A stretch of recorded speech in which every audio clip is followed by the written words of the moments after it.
Nunca olvidaré la expresión de mi nuera aquel día en el juzgado. Sus ojos negros, normalmente calculadores pero discretos, me miraban directamente con un desprecio que ya no intentaba disimular.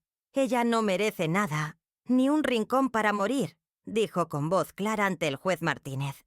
Mi propio hijo, Rafael, mi único hijo, miraba al suelo, incapaz de enfrentar mi mirada. 68 años de vida. Y jamás imaginé encontrarme en una sala de justicia, peleando por el derecho a vivir en la casa que construí con el sudor de mi frente y la de mi difunto esposo, Manuel. Los mismos ladrillos que colocamos uno a uno durante aquellos años de juventud, cuando el barrio de Flores en Buenos Aires era apenas un puñado de casas y calles sin pavimentar. El ventilador del techo giraba perezosamente, moviendo el aire denso de aquella mañana de enero. El juez Martínez, un hombre de unos 50 años con lentes de montura gruesa, revisaba los documentos con expresión neutra. Yo sentía mis manos temblorosas sobre mi falda gris, la misma que había planchado con esmero para esta ocasión. A mi lado, la abogada que la Asociación de Jubilados me había conseguido gratuitamente, organizaba sus papeles. «Señoría», comenzó ella, «mi cliente, la señora Dolores Vázquez, es la legítima propietaria original de la vivienda en cuestión. Si bien firmó la cesión de la propiedad a su hijo, Rafael Vázquez, esto se hizo bajo el acuerdo verbal y la promesa de que ella mantendría derecho a habitar en la parte trasera de la casa hasta el final de sus días. Recordé ese día, 4 años atrás, cuando Rafael vino con Carmen, su esposa, a visitarme después de la muerte de Manuel. «Mamá», me dijo, «con el bebé en camino necesitamos un lugar más grande. ¿Por qué no nos cedes la casa? Es demasiado grande para ti sola, y podrías quedarte en el cuarto del fondo con su baño. Así nos ayudarías con el niño, y no estarías sola». En ese momento, con el dolor del luto todavía fresco y el miedo a la soledad abrumándome, la propuesta sonó razonable, incluso reconfortante. Mi nieto, pensé, crecería conmigo cerca. Y Rafael siempre había sido un buen hijo, o al menos eso creía yo. Firmé los papeles sin leerlos detenidamente, confiando en la palabra de mi sangre. Los primeros meses fueron llevaderos. Me instalé en la habitación del fondo, un espacio pequeño pero suficiente, con un baño sencillo. Me ocupaba de preparar la comida mientras Carmen trabajaba y cuidaba al pequeño Matías cuando nació. Mis manos, curtidas por décadas de trabajo como costurera, ahora se dedicaban a cambiar pañales y preparar biberones. No me importaba. La risa de mi nieto era el mejor pago. Pero todo cambió cuando Carmen recibió aquel ascenso en el banco. De repente, comenzaron las reformas en la casa. Primero fue la cocina, luego el living. «Necesitamos más espacio para recibir a mis colegas», decía ella. Un día, sin previo aviso, trasladaron mis pertenencias al cuartito del lavadero, un espacio húmedo sin ventanas adecuadas. «Es temporal, mamá», me aseguró Rafael, evitando mi mirada, «hasta que terminemos las reformas». 3 meses después, cuando las reformas estaban casi completas, encontré mis cosas empaquetadas en el pasillo. Carmen había contratado a una diseñadora para convertir mi antigua habitación en un estudio. «Ya hablamos con la residencia Santa Clara», me informó Rafael.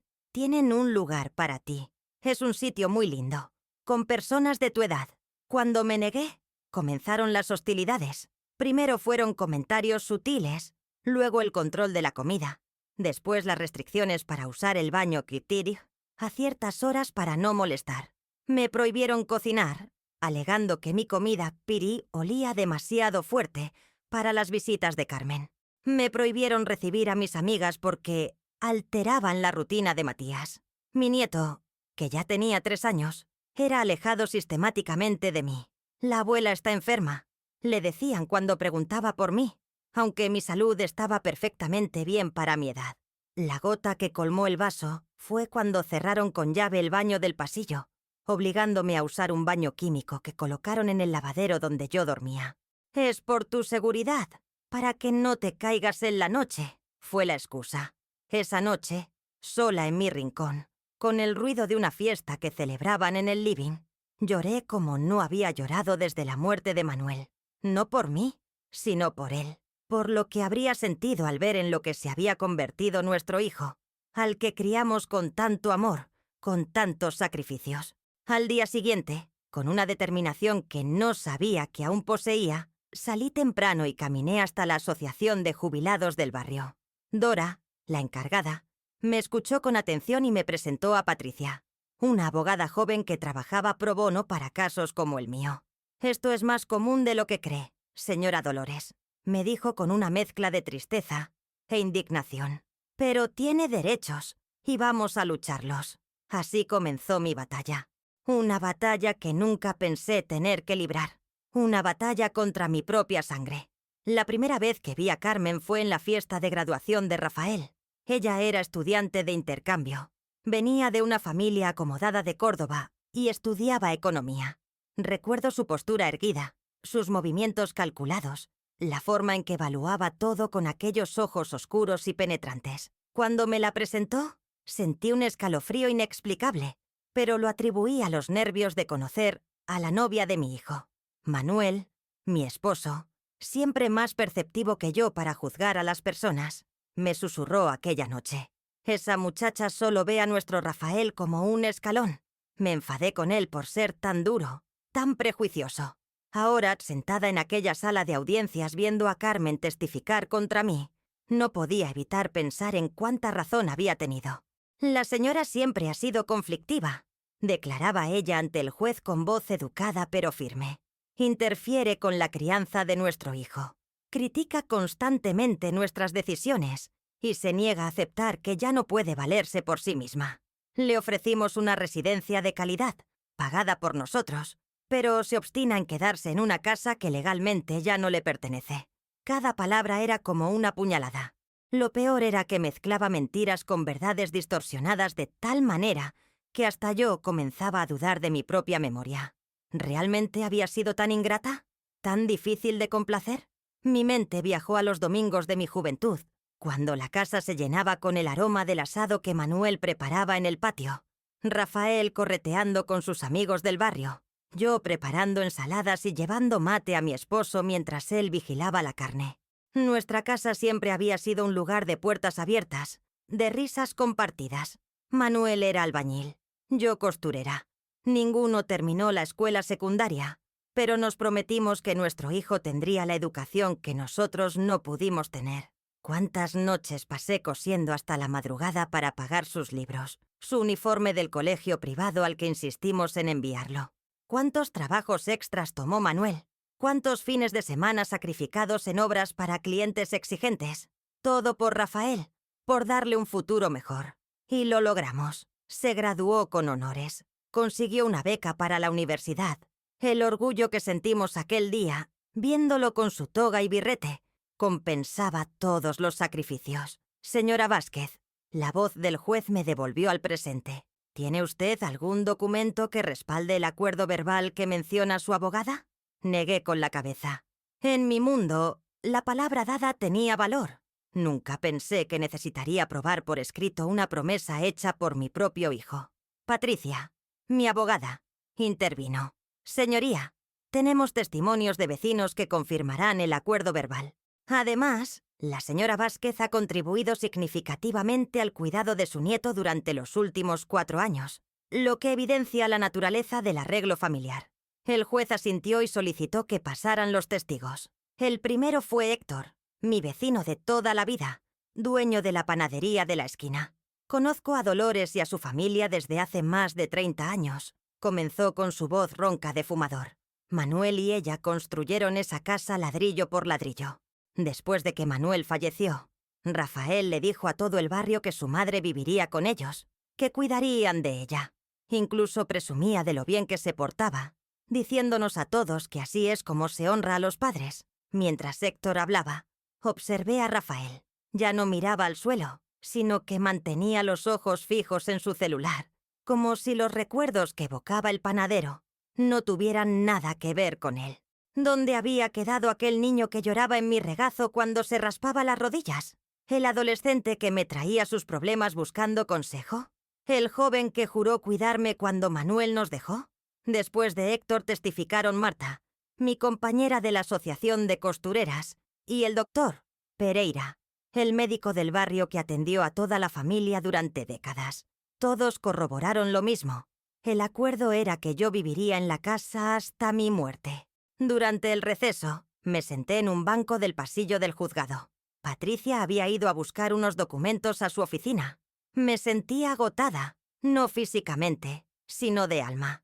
Una fatiga profunda que venía de ver desmoronarse todo lo que creía sobre mi familia, sobre el amor de un hijo.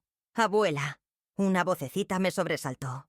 Era Matías, mi nieto, que había escapado de la vigilancia de sus padres y se había acercado a mí. Sus ojos grandes, tan parecidos a los de Rafael cuando era pequeño, me miraban con curiosidad y algo de confusión. «¿Es verdad que estás enferma de la cabeza?», me preguntó con la brutal honestidad de los niños. «Papá dice que por eso no puedes vivir con nosotros, que te imaginas cosas». Sentí que el corazón se me partía, pero me obligué a sonreír.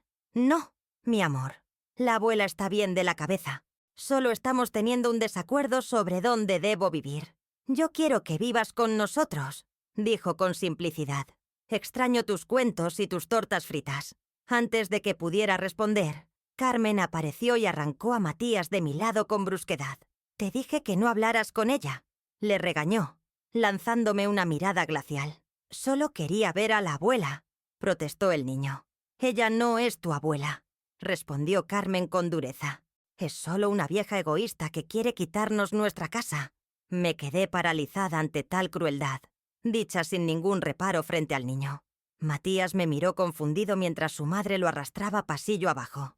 En ese momento comprendí que la batalla no era solo por un techo, era por mi dignidad, por mi existencia misma. Carmen no solo quería la casa, quería borrarme de la vida de mi nieto, de la historia familiar. Cuando regresamos a la sala, el ambiente se había vuelto aún más tenso. Rafael finalmente fue llamado a declarar. Mientras caminaba hacia el estrado, nuestras miradas se cruzaron por primera vez en todo el día. Vi algo en sus ojos. ¿Vergüenza? ¿Duda? ¿Culpa? Fue solo un instante, pero me aferré a esa chispa como si fuera la última brasa de una hoguera casi extinta. «Señor Vázquez», comenzó el juez, «explique a la corte la naturaleza del acuerdo con su madre cuando ella le cedió la propiedad». Rafael carraspeó, ajustándose la corbata. Vestía un traje caro que yo nunca le había visto, probablemente comprado para la ocasión. «Señoría», comenzó con voz estudiadamente profesional, «mi madre estaba muy afectada tras la muerte de mi padre. No podía gestionar la casa sola. Era demasiado para ella. Le ofrecimos que nos cediera la propiedad y que viviera con nosotros. Sí, pero nunca especificamos condiciones permanentes. Con el tiempo, su salud mental empezó a deteriorarse. Se volvió paranoica. Acusaba a mi esposa de robarle cosas. Interfería constantemente con la crianza de nuestro hijo. Cada palabra era una traición mayor que la anterior. No podía creer lo que estaba escuchando. Mi hijo, mi Rafael, al que di toda mi vida, estaba construyendo una ficción donde yo era una anciana demente que necesitaba ser recluida por su propio bien. Patricia, mi abogada, se levantó para el contrainterrogatorio. «Señor Vázquez, ¿tiene algún informe médico que respalde sus afirmaciones sobre el estado mental de su madre?» Rafael titubeó. «No formalmente, pero cualquiera puede ver que no está bien». «¡Cualquiera!», presionó Patricia. «Como el doctor Pereira, que acaba de testificar que su madre goza de perfecta salud mental para su edad». Vi a Rafael tensarse. No esperaba que el médico familiar testificara a mi favor. «El doctor Pereira no la ve a diario como nosotros», respondió a la defensiva. «Señor Vázquez», continuó mi abogada, «¿es cierto que hace 6 meses usted solicitó a su madre que firmara un poder para gestionar su pensión?» Rafael palideció. Ese era un detalle que no esperaba que saliera a la luz. «Era para ayudarla con los trámites», murmuró. «¿Ayudarla o apropiarse de sus ingresos? Señor Vázquez, ¿por qué necesitaría gestionar la pensión de una persona que, según usted, vive en su casa y es mantenida por ustedes?» No hubo respuesta. El resto de la audiencia transcurrió como en una nebulosa para mí. Las voces de los abogados argumentando, los testigos desfilando, todo parecía lejano. Solo podía pensar en cómo habíamos llegado a este punto. ¿En qué momento mi hijo, aquel niño que crié con tanto amor, se había convertido en este hombre calculador capaz de mentir descaradamente para despojar a su propia madre? Al finalizar la sesión, el juez anunció que tomaría unos días para deliberar. Mientras recogía mis cosas, noté que Rafael se acercaba. Carmen intentó detenerlo, pero por primera vez, él ignoró su mano restrictiva. «Mamá», dijo en voz baja, casi un susurro. Era la primera vez que me llamaba así en meses. Siempre era ella, la señora, como si yo fuera una extraña. No respondí. Solo lo miré, esperando. «Esto no tenía que ser así», continuó, con un tono que no lograba descifrar. «Carmen piensa que sería mejor para todos si aceptaras la residencia». «¿Mejor para todos o mejor para Carmen?», respondí, sorprendiéndome a mí misma con la firmeza de mi voz. Algo pasó por sus ojos. Un destello de reconocimiento. Quizás de la madre que él conocía, la que no se doblegaba fácilmente. «Las cosas son complicadas», murmuró. «No, hijo. Las cosas son muy simples. Me prometiste un hogar y ahora quieres echarme como a un perro viejo que ya no divierte. La casa no me importa. Rafael, me importa que mi hijo, al que di todo, no sea capaz de cumplir su palabra». Vi que tragaba saliva, incómodo. Por un momento, creí ver al niño detrás del hombre, al Rafael que conocía antes de que Carmen entrara en nuestras vidas. Pero entonces ella se acercó, lo tomó del brazo con fuerza y el momento se esfumó. «Vamos, Rafa, tu madre está montando otra escena», dijo con desdén. Lo vi dudar, pero finalmente se dejó llevar, lanzándome una última mirada que no supe interpretar. Esa noche, en el pequeño departamento que la asociación de jubilados me había conseguido temporalmente, lloré hasta quedarme sin lágrimas. No por la casa, ni siquiera por mí. Lloré por Rafael, por el hijo que había perdido sin que hubiera muerto. Y lloré por Matías, mi nieto, que estaba siendo criado en un hogar donde el desprecio a los mayores era la norma, donde aprendería que los padres son descartables cuando ya no son útiles. 3 días después de la audiencia, recibí una llamada inesperada. Era Claudia, la hermana menor de Carmen, con quien apenas había cruzado palabras en algunas reuniones familiares. «Señora Dolores», dijo con voz nerviosa, «necesito verla. Es importante». Acordamos encontrarnos en una cafetería cercana al departamento temporal donde me alojaba. Cuando llegué, Claudia ya estaba allí, inquieta, mirando constantemente hacia la puerta como si temiera ser descubierta. «Gracias por venir», dijo mientras me sentaba frente a ella. «Lo que voy a hacer probablemente hará que mi hermana no me dirija la palabra nunca más, pero no puedo seguir callada». De su bolso sacó un sobre y lo deslizó hacia mí. «Son correos electrónicos entre Carmen y un agente inmobiliario. Han estado planeando vender su casa desde hace meses. Ya tienen compradores interesados». Con manos temblorosas, abrí el sobre. Efectivamente, allí estaban las pruebas. Conversaciones donde Carmen discutía precios, condiciones, plazos. En uno de los correos, el agente preguntaba explícitamente por mí. «¿Qué sucederá con la madre del propietario? Tengo entendido que vive allí». La respuesta de Carmen era escalofriante en su frialdad. «Ese problema estará resuelto antes de la venta. Estamos gestionando su traslado a una residencia. Mi esposo se está ocupando de los aspectos legales».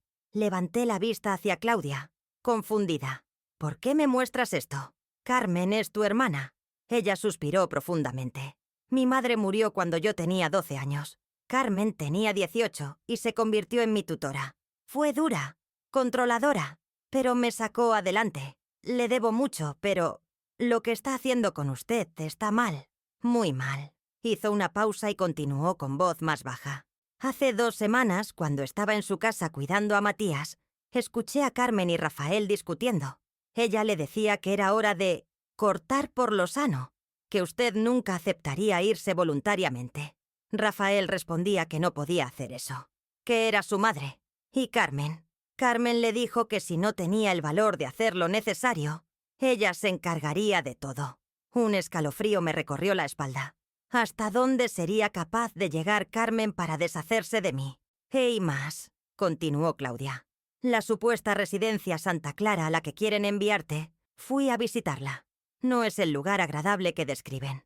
Es prácticamente un depósito de ancianos, con personal mínimo y condiciones deplorables. Ninguna persona merece terminar allí, mucho menos usted. Nos quedamos en silencio mientras el café se enfriaba entre nosotras. Mi mente procesaba esta nueva información. No era solo la casa. No era solo mi espacio. Estaban planeando deshacerse de mí, borrarme completamente para poder vender la propiedad sin complicaciones. ¿Rafael sabe todo esto?, pregunté finalmente. Claudia dudó. Creo que sabe lo de la venta, pero no estoy segura de que conozca las condiciones reales de Santa Clara. Carmen siempre ha sido persuasiva con él. Lo maneja a su antojo desde que lo conoció. Recordé los primeros años de su relación, cómo Rafael, siempre tan cercano a nosotros, comenzó a distanciarse. Las visitas cada vez más espaciadas, las llamadas más breves. En ese momento lo atribuimos a la natural independencia de un joven adulto. Pero ahora veía el patrón con claridad. «Hay algo más que debes saber», añadió Claudia, interrumpiendo mis pensamientos. «Mi hermana no viene de una familia acomodada como le hizo creer a todos. Nuestros padres eran trabajadores. Vivíamos en un barrio humilde de Córdoba. Carmen inventó toda esa historia para impresionar a Rafael y a ustedes. Siempre ha estado obsesionada con ascender socialmente, con las apariencias. Esta revelación me dejó atónita. Toda la imagen que Carmen había construido de sí misma era una elaborada mentira. Su desdén hacia nuestro origen humilde, hacia nuestro barrio, hacia nuestras costumbres, todo era proyección de sus propios complejos. «¿Por qué me cuentas todo esto ahora?», pregunté. Claudia bajó la mirada. «Porque hace 3 meses mi padre sufrió un derrame cerebral. Vive ahora en una residencia similar a Santa Clara, porque Carmen se negó a ayudarme con los gastos de un lugar mejor. Dice que ya cumplió con él. Ver cómo lo tratan allí, cómo se deteriora día a día. No puedo permitir que usted pase por lo mismo». Tomé las manos de aquella joven entre las mías. Eran las manos de la familia de mi nuera, de la mujer que intentaba destruirme. Y sin embargo, en ese momento, sentí más conexión con ella que con mi propio hijo. «Gracias», dije simplemente. «Esto cambia todo». Y así era. Con esta nueva evidencia, Patricia, mi abogada, podría demostrar la verdadera motivación detrás del intento de desalojarme. Pura y simple codicia. No era mi bienestar lo que les preocupaba, sino eliminar un obstáculo para una venta lucrativa. Al día siguiente, en el despacho de Patricia, revisamos los documentos proporcionados por Claudia. Mi abogada estaba exultante. «Esto es exactamente lo que necesitábamos», dijo mientras organizaba los correos electrónicos. «Demuestra mala fe en su actuación. No solo están intentando desalojarte de tu hogar bajo falsas pretensiones, sino que están planeando enviarte a un lugar que podría considerarse negligente. Preparamos una solicitud urgente para una nueva audiencia, anexando la nueva evidencia». El juez Martínez accedió a vernos al día siguiente. Esa noche, incapaz de dormir, salí al pequeño balcón del departamento prestado. Las estrellas brillaban sobre Buenos Aires con la misma intensidad que cuando Manuel y yo éramos jóvenes y soñábamos con nuestro futuro juntos. ¿Qué diría él de todo esto? ¿Cómo habíamos fallado tanto en la crianza de Rafael que ahora era capaz de tales acciones? No, me corregí. No habíamos fallado. Le dimos amor, educación, valores. Si escogió ignorarlos, si permitió que Carmen lo manipulara hasta este punto, era su responsabilidad, no la nuestra. Por primera vez desde que comenzó esta pesadilla, sentí que la tristeza daba paso a algo diferente. No era ira, aunque tenía todo el derecho a sentirla. Era determinación. No lucharía solo por mi espacio en la casa, lucharía por mi dignidad, por mi existencia misma. La mañana siguiente amaneció lluviosa. Patricia pasó a recogerme para ir juntas al juzgado.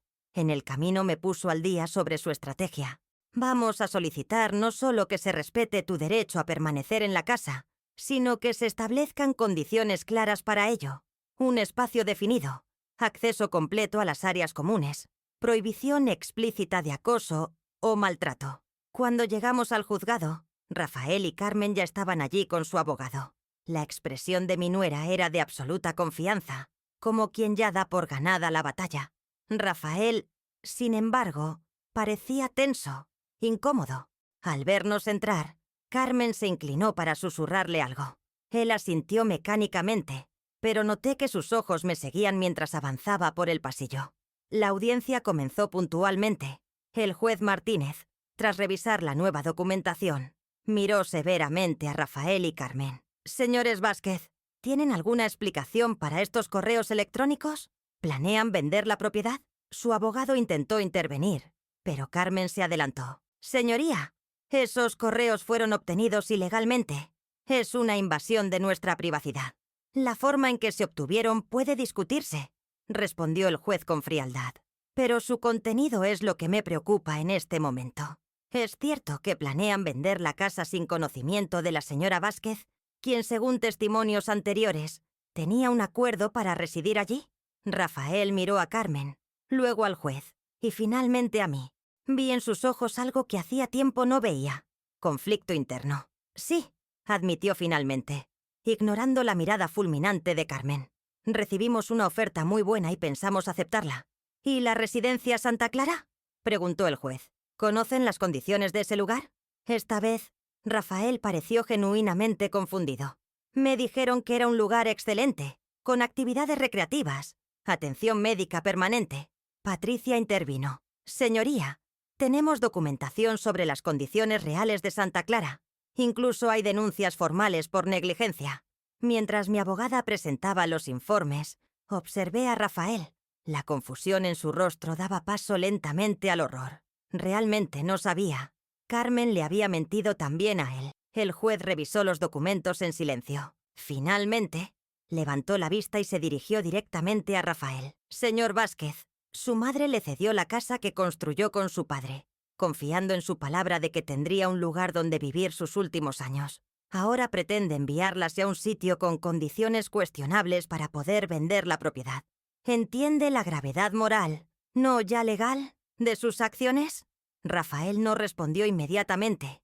Miró a Carmen, quien mantenía su expresión impasible, luego a mí, y finalmente bajó la vista. «Lo entiendo, señoría», murmuró. El juez continuó. «Antes de emitir mi fallo, quiero hacer una pregunta directa. Señora Carmen Vázquez, ¿qué gana usted exactamente con la venta de esta propiedad que justifique el desplazamiento de su suegra?». Carmen se tensó visiblemente. «Señoría, esa pregunta es irrelevante para el caso. Al contrario», replicó el juez, «es central para entender las motivaciones. Si el bienestar de la señora Dolores fuera realmente su preocupación, como han alegado, no estarían planeando enviarla a un lugar con condiciones deplorables». Mi nuera miró a su abogado, quien asintió levemente. «Tenemos deudas», dijo finalmente Carmen. «Necesitamos el dinero de la venta para cubrirlas y comenzar de nuevo». «¿Qué deudas?», preguntó el juez. Carmen guardó silencio. Su abogado intervino rápidamente. «Señoría, los detalles financieros de mis clientes son confidenciales y no pertinentes para este caso». El juez lo miró con severidad. «Abogado, cuando se alega necesidad económica como justificación para desalojar a un familiar vulnerable, los detalles financieros se vuelven absolutamente pertinentes». En ese momento, la puerta de la sala se abrió. Todos nos giramos para ver entrar a Claudia, la hermana de Carmen. Al verla, mi nuera palideció. «¿Qué haces aquí?», siseó Carmen. Claudia ignoró a su hermana y se dirigió directamente al juez. «Señoría, soy Claudia Mendoza, hermana de Carmen Vázquez. Solicito permiso para testificar». El juez, intrigado, accedió. Mientras Claudia avanzaba hacia el estrado, noté que llevaba una carpeta en sus manos. Carmen se inclinó hacia su abogado, susurrándole frenéticamente. «Señorita Mendoza», comenzó el juez, «¿qué información desea aportar a este caso?». Claudia respiró hondo antes de responder. «Mi hermana no tiene deudas, señoría. Todo lo contrario. Ha estado desviando fondos de la empresa donde trabaja para una cuenta en el exterior. Planea dejar el país con ese dinero y el de la venta de la casa». Un murmullo recorrió la sala. Carmen se puso de pie, furiosa. «Eso es una calumnia. Mi propia hermana inventando mentiras por resentimiento». «No son mentiras», respondió Claudia con calma, abriendo la carpeta. «Tengo copias de las transferencias, de los correos electrónicos con el banco en Uruguay, incluso del boleto aéreo que compraste hace 2 semanas». Extendió los documentos hacia el juez, quien los tomó con expresión grave. Mientras lo revisaba, observé a Rafael. Parecía completamente aturdido, como si el suelo bajo sus pies se hubiera desvanecido repentinamente. «Carmen», murmuró. «¿De qué está hablando Claudia?» Mi nuera no respondió. Su rostro era una máscara de furia contenida, sus ojos fijos en su hermana con un odio que me heló la sangre. El juez terminó de revisar los documentos y se dirigió a Carmen. «Señora Vázquez, estas acusaciones son extremadamente graves. Si son ciertas, estamos hablando no solo de un fraude a su empleador, sino de un intento de abandono familiar». Carmen seguía en silencio, su abogado visiblemente incómodo a su lado. «Rafael», continuó el juez, ¿estaba usted al tanto de estos planes? Mi hijo negó con la cabeza. ¿Aún en estado de shock? No, señoría. No sabía nada de esto. El juez asintió, como si confirmara algo que ya sospechaba. Voy a decretar un receso de 1 hora. Quiero que las partes consideren seriamente su posición. Y advierto que estos documentos serán remitidos a la Fiscalía para su investigación. Cuando el juez abandonó la sala, el silencio se hizo tan denso que podía cortarse. Rafael miraba a Carmen como si la viera por primera vez. Ella, por su parte, mantenía la vista fija en algún punto de la pared, su postura rígida, desafiante incluso en la derrota. «¿Es verdad?», preguntó finalmente Rafael. «¿Ibas a irte? ¿A dejarnos a Matías y a mí?». Carmen se giró hacia él con desdén. «No seas ridículo. Claro que me llevaría a Matías conmigo». El golpe fue visible en el rostro de Rafael. No solo planeaba abandonarlo, sino llevarse a su hijo. «¿Y mi madre?», continuó, su voz apenas un susurro. «¿Realmente ibas a dejarla en ese lugar horrible?». Carmen soltó una risa breve, amarga. «Tu madre, siempre tu madre. Desde que nos casamos ha sido. Mi madre esto, mi madre aquello. Me prometiste una vida mejor, Rafael, no una vieja que criticara cada una de mis decisiones. Cada palabra era como una bofetada. Pude ver cómo mi hijo encajaba los golpes, cómo las escamas caían de sus ojos con dolorosa claridad. Patricia me tomó del brazo suavemente. «Dolores, deberíamos salir. Esto es un asunto entre ellos». Pero antes de que pudiéramos movernos, Rafael se giró hacia mí.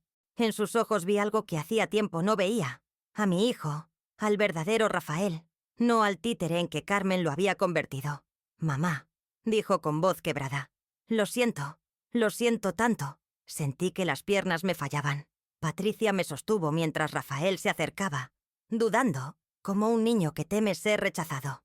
«No sé qué me pasó», continuó. «Me dejé convencer de cosas que sabía que estaban mal.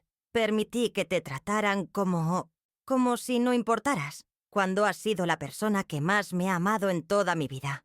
Las lágrimas corrían libremente por su rostro ahora. Detrás de él, Carmen observaba la escena con expresión de asco. «Patético», murmuró. «Siempre fuiste un niño de mamá». Rafael la ignoró, centrando toda su atención en mí. «¿Podrás perdonarme algún día?». Extendí mi mano temblorosa hacia su rostro, tocando su mejilla húmeda. Este hombre de 40 años volvía a ser, por un momento, mi pequeño Rafael. «Siempre», respondí simplemente. Cuando el juez regresó, la atmósfera en la sala había cambiado completamente. Carmen y su abogado estaban sentados en un extremo, aislados. Rafael se había movido para sentarse junto a mí y Patricia. El abogado de Carmen se puso de pie. «Señoría, mi clienta desea retirar su oposición al caso. Acepta que la señora Dolores Vázquez permanezca en la propiedad en los términos que el tribunal considere justos». El juez asintió, pero su expresión seguía siendo severa. Tomo nota de ello. Sin embargo, los documentos presentados por la señorita Mendoza serán remitidos a la Fiscalía para su investigación. Este tribunal no puede ignorar posibles delitos financieros. Carmen se mantuvo impasible, como si ya hubiera aceptado su derrota. Rafael, a mi lado, apretó mi mano en señal de apoyo. El fallo del juez fue claro. Yo tenía derecho a permanecer en la casa, en la habitación principal, con pleno acceso a todas las áreas comunes. Además, Rafael debía garantizar mi bienestar y seguridad, bajo pena de sanciones legales si incumplía. Al salir del juzgado, una ligera llovizna había reemplazado a la lluvia intensa de la mañana. Rafael caminaba a mi lado, silencioso, procesando todo lo ocurrido. «¿Qué harás ahora?», Le pregunté suavemente. Suspiró profundamente. No lo sé, mamá. Mi matrimonio está acabado. Eso es seguro. Carmen, no sé quién es realmente. Nunca lo supe. Miró hacia el cielo nublado, como buscando respuestas. Lo único que tengo claro es que quiero que Matías crezca conociendo a su abuela, aprendiendo de ti como yo aprendí. Y que necesito recuperar tu confianza, aunque me tome el resto de mi vida. Le tomé del brazo, como hacía cuando era pequeño y cruzábamos la calle juntos. La vida es larga, hijo, y el tiempo cura muchas heridas. Mientras caminábamos bajo la llovizna, pensé en Manuel, en lo orgulloso que estaría de ver que, finalmente, nuestro hijo había encontrado su camino de regreso a casa. La primera noche de regreso en mi casa fue extraña. La habitación principal, donde una vez dormí con Manuel durante décadas, ahora estaba ocupada por muebles de diseño y decoración minimalista que Carmen había elegido. Nada quedaba de nuestro hogar original, excepto las paredes mismas. Rafael me ayudó a instalarme, moviendo sus cosas a la habitación de invitados. Carmen se había marchado esa misma tarde, llevándose solo ropa y objetos personales. Según Rafael, le dijo que necesitaba espacio para pensar, pero ambos sabíamos que no volvería. La investigación sobre el fraude en su empresa ya había comenzado, y era solo cuestión de tiempo antes de que enfrentara cargos formales. «Puedes cambiar lo que quieras», dijo Rafaela señalando la decoración. «Es tu habitación ahora». Asentí, aunque sabía que no cambiaría mucho. Los objetos no importaban. Lo que valoraba era estar de vuelta en el hogar que Manuel y yo construimos, donde las paredes guardaban nuestros recuerdos, nuestras risas y nuestras lágrimas. Esa noche, Matías vino a mi habitación antes de dormir. Se quedó en la puerta, indeciso, como si no supiera si era bienvenido. «Abuela», dijo con su vocecita insegura, «¿es verdad que te vas a quedar para siempre?» Lo invité a sentarse en la cama junto a mí. «Sí, mi amor. La abuela se queda». Su carita se iluminó. «¿Y me vas a contar cuentos todas las noches? ¿Y hacer tortas fritas los domingos como antes?» Le abracé, inhalando el aroma a champú infantil de su cabello. «Todas las noches y todos los domingos», prometí. Cuando se marchó a su habitación, me quedé mirando por la ventana. La luna iluminaba el patio trasero donde Manuel solía hacer asados, donde Rafael dio sus primeros pasos, donde la vida familiar transcurría en sus ritmos simples y profundos. «Lo logramos, Manuel», susurré al aire nocturno. «Nuestro hijo ha vuelto a casa». Los días siguientes fueron un periodo de ajuste para todos. Rafael tuvo que explicarle a Matías, de la manera más suave posible, que su madre se había ido por un tiempo. El niño lo tomó mejor de lo esperado, especialmente porque ahora tenía a su abuela de vuelta. Para mí, fue extraño volver a ocupar espacios de los que había sido gradualmente excluida. Volver a cocinar en la cocina que una vez fue mía. Usar el living que me habían prohibido. Moverme libremente por la casa sin temor a represalias. Una semana después de mi regreso, estábamos desayunando cuando sonó el timbre. Era Claudia, la hermana de Carmen. «Vine a buscar algunas cosas de mi hermana», explicó, visiblemente incómoda. También quería ver cómo estaban todos. Rafael la invitó a pasar. Mientras él ayudaba a Claudia en recoger algunas pertenencias de Carmen, me quedé en la cocina con Matías, enseñándole a preparar mate como a su abuelo le gustaba. Cuando Claudia vino a despedirse, la tomé de las manos. «Gracias», dije simplemente. «Lo que hiciste requirió mucho valor». Ella bajó la mirada. «Mi hermana siempre ha sido complicada. Desde niñas. Siempre quiso más. Siempre pensó que merecía más que los demás. Cuando conoció a Rafael, vio la oportunidad de tener la vida que creía merecer». Hizo una pausa, escogiendo cuidadosamente sus palabras. «Carmen está enferma, pero no de una enfermedad que se pueda curar con medicinas. Está enferma de ambición, de insatisfacción crónica. Nada será nunca suficiente para ella». Pensé en mi nuera, en el vacío que parecía consumirla desde dentro, en su incapacidad para valorar lo que tenía. «¿Sabes dónde está ahora?», pregunté. Claudia negó con la cabeza. «Se fue a Córdoba, con una tía. La policía la está buscando. Es cuestión de tiempo». Antes de irse, Claudia se agachó para despedirse de Matías. «Pórtate bien con tu abuela», le dijo. «Es una señora muy valiente». Cuando se marchó, Rafael y yo nos sentamos en el patio trasero, observando a Matías jugar con un camión de juguete. El sol de la tarde bañaba el jardín, y por primera vez en mucho tiempo sentí paz. La abogada dice que Carmen podría enfrentar hasta 5 años de prisión, comentó Rafael en voz baja.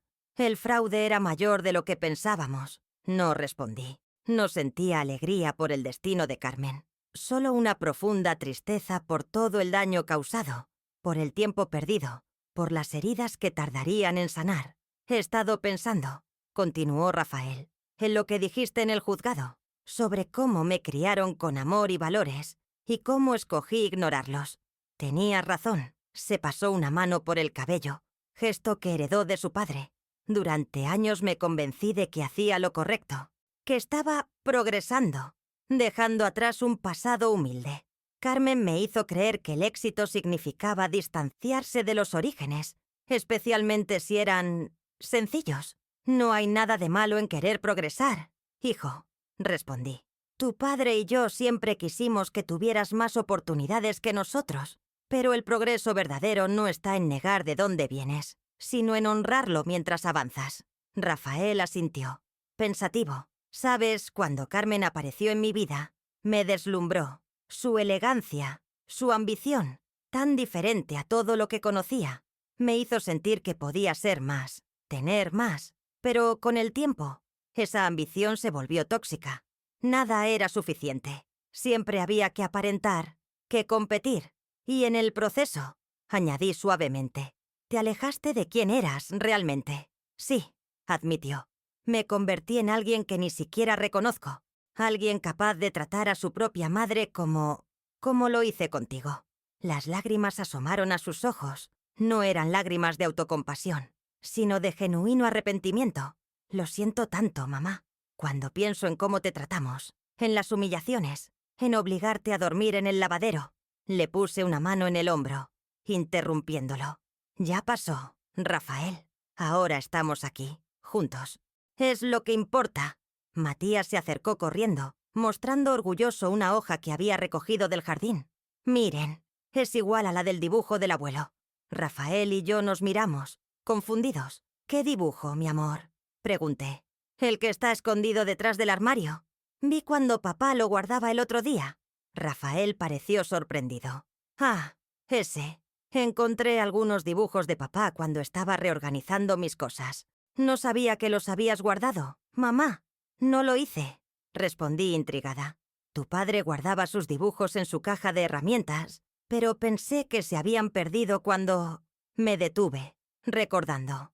Durante los primeros días después de mudarse, Carmen había insistido en deshacerse de trastos viejos, incluida la caja de herramientas de Manuel. Rafael me había asegurado que había revisado todo y guardado lo importante. Ven, dijo, tomándome de la mano y guiándome a la habitación que ahora ocupaba. Detrás del armario, envuelto cuidadosamente en papel de seda, había un fajo de dibujos. Manuel nunca fue al colegio más allá de la primaria, pero tenía un talento natural para el dibujo. En sus ratos libres, solía bosquejar el barrio, nuestra casa, plantas del jardín, y a nosotros, su familia. Con manos temblorosas, desplegué los dibujos uno a uno. Allí estaba nuestro hogar en diferentes etapas de construcción.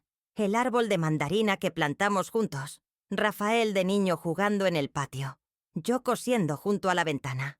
Los guardé sin que Carmen lo supiera, confesó Rafael. Era lo único que me quedaba de él, de ustedes, de quién era yo realmente. El último dibujo me dejó sin aliento. Era un retrato mío, sonriendo, con una dedicatoria al pie. Para Dolores, mi compañera de vida, la mujer más valiente que conozco. Te amaré siempre, Manuel. Las lágrimas comenzaron a correr por mis mejillas. Era como recibir un mensaje de Manuel desde el más allá, recordándome que nuestro amor seguía vivo, que había valido la pena. Rafael me abrazó, y Matías se unió al abrazo, sin entender completamente por qué llorábamos, pero sintiendo la importancia del momento. «Vamos a enmarcar estos dibujos», dijo Rafael. «Deberían estar en las paredes, no escondidos». Asentí, incapaz de hablar. En ese instante, sentí que nuestra familia comenzaba a sanar, que el círculo que se había roto con la muerte de Manuel y las manipulaciones de Carmen empezaba a cerrarse nuevamente. Esa noche, mientras arropaba a Matías, me pidió un cuento sobre su abuelo. Papá dice que era un hombre muy bueno y que construyó esta casa con sus propias manos. Así es, respondí, acomodándome junto a él. Tu abuelo Manuel tenía manos grandes y fuertes, manos que sabían construir cosas hermosas. Mientras le contaba historias sobre su abuelo, sobre nuestra vida juntos, sobre el barrio cuando era apenas un puñado de casas, sentí que estaba transmitiendo no solo recuerdos, sino valores. Estaba tejiendo para Matías una red de raíces que lo sostendrían en la vida, que le darían identidad y pertenencia. En los meses siguientes, nuestra vida encontró un nuevo ritmo. Rafael se separó legalmente de Carmen, quien finalmente fue detenida y procesada por fraude. Matías preguntaba por su madre ocasionalmente, y Rafael le explicaba, con palabras apropiadas para su edad, que mamá había hecho algo malo y necesitaba tiempo para aprender a ser mejor persona. Yo retomé mi trabajo de costurera, más por placer que por necesidad. Mis antiguas clientas regresaron, y el cuarto que había sido mi prisión se transformó en un alegre taller lleno de telas, hilos y el zumbido de mi máquina de coser. La casa también fue cambiando gradualmente. La decoración fría y minimalista de Carmen fue reemplazada por objetos con historia, con significado. Enmarcamos los dibujos de Manuel y los colgamos en lugares prominentes. Recuperamos algunas de nuestras viejas tradiciones, los asados dominicales, las reuniones con vecinos, la puerta siempre abierta para quien necesitara un café y una charla. Un año después del juicio, Rafael me sorprendió con una propuesta. Mamá, he estado pensando. Esta casa tiene buenos cimientos, pero necesita algunas mejoras. Pensaba en ampliar la cocina, como siempre quisiste, y tal vez añadir un cuarto especial para tu taller de costura. Lo miré, emocionada no tanto por las mejoras, sino por lo que simbolizaban. Un compromiso con el futuro, con nuestra vida juntos como familia. Me parece perfecto, respondí. A tu padre le encantaría la idea. Además, continuó, un poco nervioso, quería preguntarte algo más. Conocí a alguien. Se llama Laura. Es maestra en la escuela de Matías. Es diferente, sencilla, honesta, cariñosa con Matías. Quería saber si te parecería bien que la invite a cenar el domingo. Sonreí, sintiendo una mezcla de emociones. Alegría por ver a mi hijo abrirse nuevamente al amor, un poco de preocupación maternal natural, y esperanza. Sobre todo, esperanza. Claro que sí, hijo. Me encantaría conocerla. Esa noche, sentada en el patio bajo las estrellas, reflexioné sobre el extraño camino que había recorrido, de sentirme despojada de todo. Mi hogar, mi dignidad, mi familia, a recuperarlo todo. Transformado pero esencial. La vida, pensé, a veces nos quita todo para enseñarnos lo que realmente importa.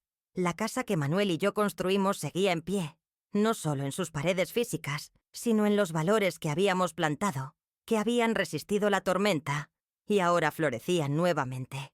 Tenías razón, Manuel, susurré al cielo estrellado. Nuestro amor construyó algo que ni el tiempo ni la maldad pudieron destruir.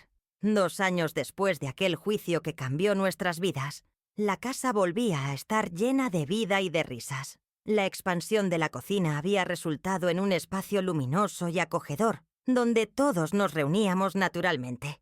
Mi taller de costura, ubicado estratégicamente junto al jardín, se había convertido en un lugar de encuentro no solo para mis clientas, sino para las amigas de Laura, la novia de Rafael, quien resultó ser una mujer tan hermosa por dentro como por fuera. Laura entró en nuestras vidas como un soplo de aire fresco. Maestra de vocación, tenía esa mezcla perfecta de dulzura y firmeza que Matías, ahora con 7 años, necesitaba. Desde el primer día, me trató con un respeto genuino que contrastaba dolorosamente con la actitud de Carmen. No intentaba impresionar ni aparentar, simplemente era ella misma. Una mujer sencilla de un pueblo del interior, con una risa contagiosa y manos siempre dispuestas hasta ayudar. Doña Dolores, me dijo una tarde mientras preparábamos juntas una tarta. Quiero que sepa que admiro mucho lo que hizo, enfrentarse a su propia familia por respeto a sí misma. Eso requiere un coraje que pocas personas tienen. Me sorprendió su comentario. Nunca había pensado en mis acciones como valientes. Para mí, había sido simplemente una cuestión de supervivencia, de dignidad básica. No tuve opción, respondí, amasando con más fuerza de la necesaria. Cuando te arrinconan como a un animal, o te defiendes o te mueres por dentro. Laura dejó de picar las manzanas y me miró con esos ojos claros y directos, que eran su rasgo más distintivo. Siempre hay opciones, doña Dolores. Muchas personas en su situación se habrían resignado. Habrían aceptado el maltrato como el precio de la vejez. Usted no lo hizo. Eso es valor. Sus palabras me hicieron reflexionar sobre cuántas mujeres de mi generación, criadas para el sacrificio y la abnegación, aceptaban como natural ser relegadas, ignoradas o maltratadas en su vejez. Cuántas amigas mías habían normalizado frases como «ya no sirvo para nada» o «no quiero ser una carga». Cuántas se habían vuelto invisibles incluso para sí mismas. La vida con Rafael y Matías había encontrado un nuevo equilibrio. Mi hijo, tras la dolorosa lección aprendida, se había convertido en un hombre más reflexivo, más consciente. La traición de Carmen lo había herido profundamente, pero también lo había liberado de una relación tóxica que lo alejaba de sus verdaderos valores. De Carmen supimos poco. Cumplió 2 años de prisión y luego, según nos contó Claudia, quien seguía visitándonos regularmente, se marchó a España con un primo lejano. Nunca intentó contactar a Matías, algo que, honestamente, fue un alivio para todos. El niño había procesado la ausencia de su madre a su manera, con la ayuda de una psicóloga infantil y el amor incondicional que lo rodeaba. Una tarde, mientras cosía un disfraz para la obra escolar de Matías, mi nieto se sentó junto a mí con expresión pensativa. «Abuela», dijo, observando mis manos trabajar la tela, «¿por qué mamá no me quiere?». La pregunta me atravesó como una flecha. Había temido este momento, aunque sabía que era inevitable. Dejé la costura y tomé sus pequeñas manos entre las mías. «Tu mamá está enferma de una manera especial, mi amor. No es una enfermedad del cuerpo, sino del corazón. Le cuesta querer a las personas más que a sí misma».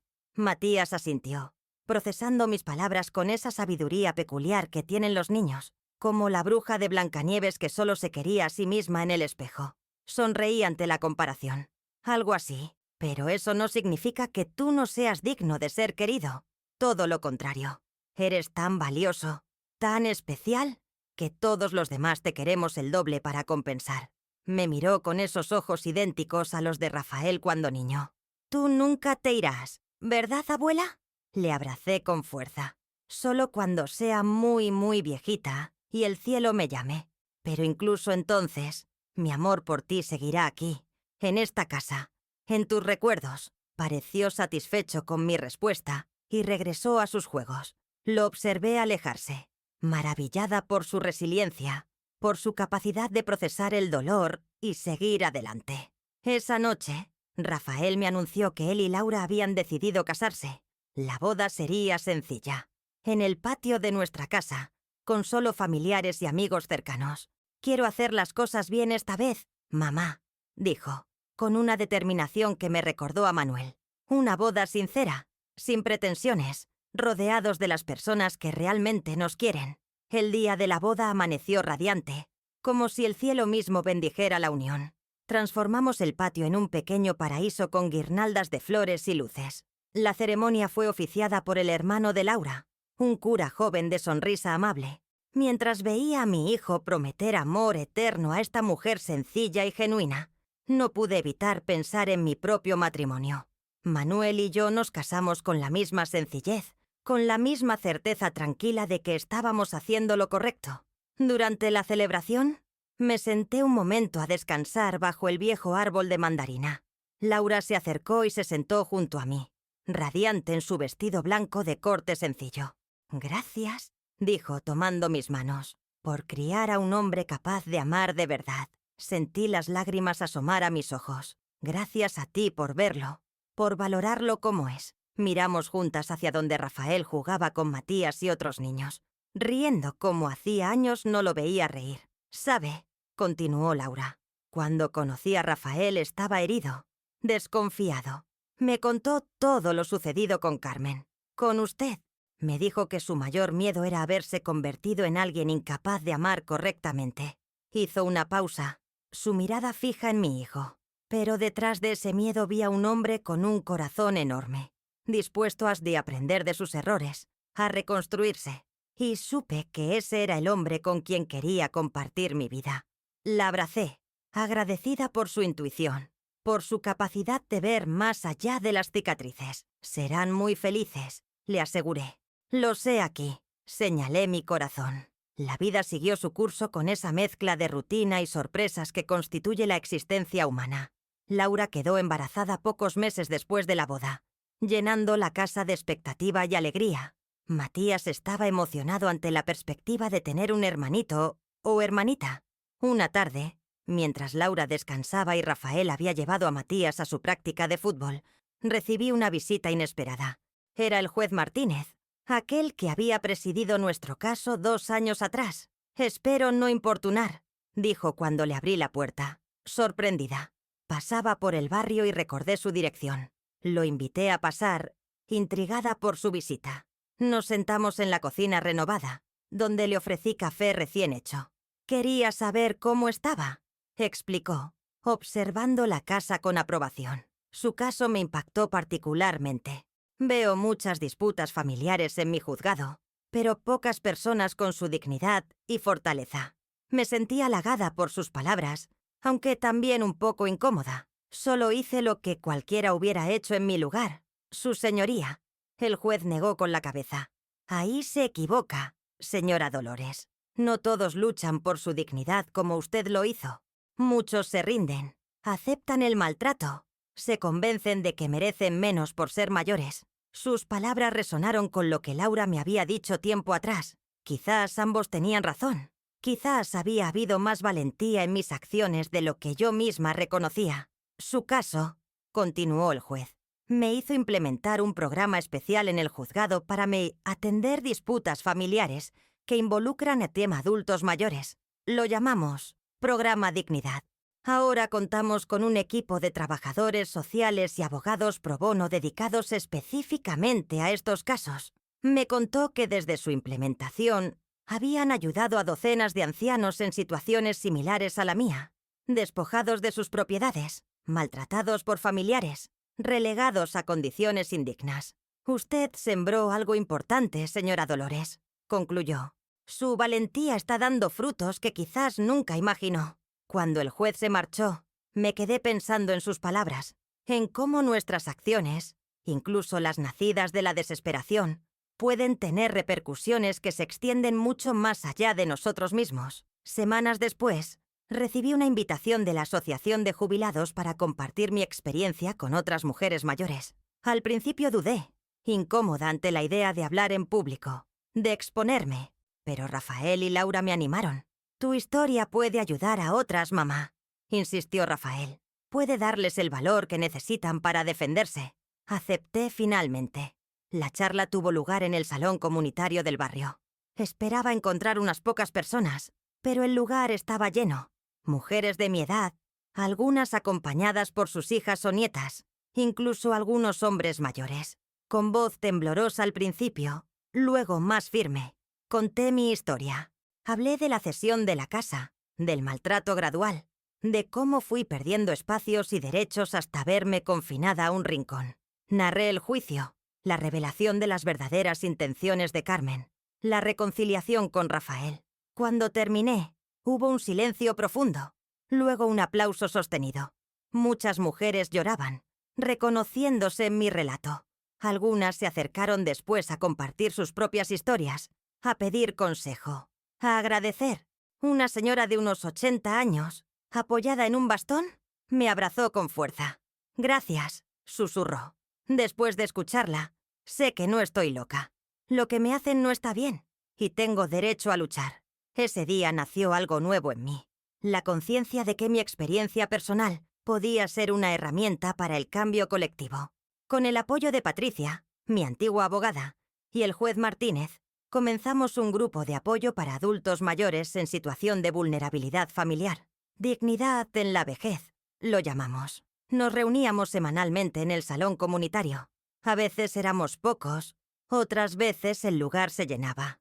Compartíamos experiencias, recursos legales, apoyo emocional. Algunos casos requerían intervención legal inmediata. Para esos contábamos con la ayuda pro bono de Patricia y otros abogados sensibilizados con la causa. 6 meses después de iniciar el grupo, recibimos una sorpresa. Una fundación importante nos ofreció financiamiento para expandir nuestro trabajo. Podríamos tener una sede propia, línea telefónica de ayuda, más profesionales voluntarios. Nunca imaginé que a mis 70 años empezaría una nueva carrera. Bromeé con Rafael mientras revisábamos la propuesta de la fundación. «Siempre fuiste una luchadora, mamá», respondió, abrazándome. «Solo que ahora tus batallas ayudan a muchos más». Laura dio a luz a una niña preciosa a la que llamaron Manuela, en honor a mi difunto esposo. Tenerla entre mis brazos fue como cerrar un círculo, como si la vida me estuviera diciendo que todo había valido la pena, que las heridas del pasado habían sido el precio necesario para esta felicidad presente. Una tarde, mientras mecía a la pequeña Manuela en el porche, pensando en todo lo vivido, mi teléfono sonó. Era Claudia, la hermana de Carmen. «Señora Dolores», dijo con voz agitada. «Carmen está de regreso en Buenos Aires. Está enferma. Cáncer terminal. Los médicos le dan 6 meses máximo». La noticia me impactó más de lo que esperaba. A pesar de todo el daño que nos había hecho, no podía alegrarme por su enfermedad. «¿Qué necesitas que haga?», pregunté, anticipando su petición. Hubo un silencio al otro lado de la línea. Ella quiere ver a Matías. Una última vez. Sé que no tiene derecho a pedirlo, pero prometí hablar con Rafael, aunque sabía que sería una conversación difícil. Cuando le conté, su primera reacción fue de rechazo absoluto. Después de todo lo que hizo, después de abandonar a su hijo sin mirar atrás, ¿ahora quiere verlo porque se está muriendo? Entiendo tu enojo, hijo, respondí suavemente. Pero piensa en Matías. Algún día, cuando sea mayor, podría reprocharte no haberle dado la oportunidad de despedirse de su madre. Rafael se pasó las manos por el rostro. En ese gesto tan suyo de frustración, hablaré con Laura y con la psicóloga de Matías. Si ellas creen que no le hará daño, lo consideraré. Finalmente, después de muchas conversaciones y consideraciones, Rafael accedió a llevar a Matías al hospital. Yo me ofrecí a acompañarlos. Mi hijo me miró sorprendido. «¿Estás segura, mamá? Después de cómo te trató». Asentí. «Estoy en paz con mi pasado, Rafael. Y a veces, ante la muerte, las viejas heridas pierden importancia. El hospital tenía ese olor aséptico que siempre me había inquietado. La habitación de Carmen era privada, pagada por Claudia, quien nos recibió en la puerta con expresión de gratitud y cansancio. «Está muy débil», nos advirtió. «Los tratamientos la han dejado exhausta». Cuando entramos, apenas reconocí a la mujer en la cama. Carmen, siempre tan elegante y altiva, estaba reducida a una figura frágil, su piel amarillenta, su cabello ralo. Al vernos, sus ojos se iluminaron brevemente. «Matías», susurró, extendiendo una mano temblorosa. Mi nieto, ahora con 9 años, se acercó cautelosamente. Rafael había preparado a Matías para lo que vería, pero aún así, la impresión era evidente en su rostro infantil. «Hola, mamá», dijo con voz pequeña. Carmen intentó sonreír. «Has crecido tanto. Estás tan guapo». Mientras Matías se sentaba junto a la cama y Carmen hacía un esfuerzo por mantener una conversación con él, Rafael y yo nos retiramos discretamente al pasillo para darles privacidad. «Esto es lo correcto», dije, apretando su mano. «Por duro que sea». Cuando Matías salió, tenía los ojos húmedos, pero parecía tranquilo. Carmen había pedido hablar unos minutos a solas con Rafael. Mi hijo entró con evidente reticencia. Claudia se acercó a mí mientras esperábamos. «Gracias por venir, Dolores. Sé que no era su obligación. La vida es demasiado corta para aferrarse al rencor», respondí, sorprendiéndome a mí misma con la sinceridad de mis palabras. Cuando Rafael salió, su expresión era indescifrable. En el camino de regreso a casa, permaneció en silencio. Solo cuando estábamos tomando mate en la cocina, Con Matías ya acostado, compartió lo que Carmen le había dicho. Me pidió perdón, dijo, aún incrédulo. Dijo que la enfermedad le había dado tiempo para reflexionar sobre sus acciones, sobre el daño que causó, que nunca fue feliz, siempre buscando más, siempre insatisfecha. Hizo una pausa, mirando el mate como si contuviera respuestas. Le dije que la perdonaba. No sé si realmente lo siento, pero parecía importante para ella escucharlo. Puse mi mano sobre la suya. Hiciste lo correcto, hijo. El perdón nos libera más a nosotros que a quien perdonamos. Carmen falleció 3 semanas después. Asistimos al funeral, un acto pequeño y sobrio. Matías colocó una flor sobre el ataúd, su rostro serio, pero sereno. Rafael mantuvo el brazo alrededor de los hombros de su hijo, ofreciéndole silencioso apoyo. Mientras regresábamos del cementerio, reflexioné sobre los extraños caminos que toma la vida, cómo las personas que más nos hieren pueden, indirectamente, llevarnos hacia nuestro crecimiento, cómo del dolor pueden hacer un propósito mayor. Los años siguientes fueron de plenitud. Mi grupo Dignidad en la Vejez creció hasta convertirse en una fundación reconocida, con sedes en varias provincias. Rafael y Laura tuvieron otro hijo, un niño al que llamaron Santiago. Matías se convirtió en un adolescente reflexivo y compasivo, quizás porque había conocido el dolor temprano en su vida. En mi 75º cumpleaños, la familia organizó una gran celebración en el patio. Amigos, vecinos, compañeros de la fundación, todos reunidos bajo el mismo cielo donde alguna vez Manuel y yo soñamos nuestro futuro.